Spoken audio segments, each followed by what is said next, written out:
आम आदमी पार्टी को पार्टी मुख्यालय के लिए राजधानी नई दिल्ली में जमीन आवंटन के मामले पर फिलहाल कोई राहत नहीं मिली है। दरअसल दिल्ली हाई कोर्ट ने अपने आदेश में कहा है कि आपको 15 जून तक अपना वर्तमान पार्टी कार्यालय खाली करना होगा।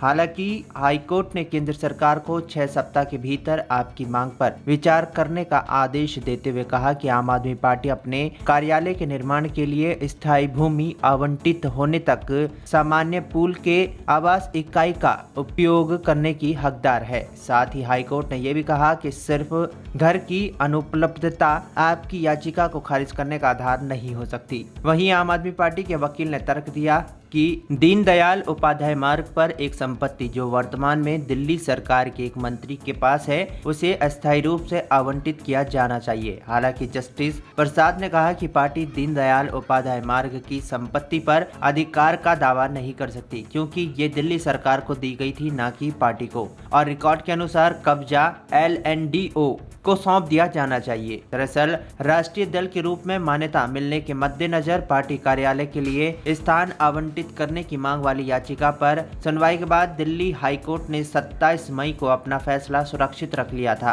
आपने पिछले साल 2 अलग अलग याचिकाओं के जरिए न्यायालय का रुख किया था, जिसमें मान्यता प्राप्त राष्ट्रीय पार्टी के रूप में अपनी बेहतर स्थिति के मद्देनजर अपने कार्यालयों के निर्माण के लिए राष्ट्रीय राजधानी में भूमि का एक टुकड़ा या फिलहाल लाइसेंस के आधार पर आवास इकाई के आवंटन की मांग की गई थी। भूमि आवंटन की मांग करने वाली इसकी याचिका अभी भी उच्च न्यायालय में लंबित है।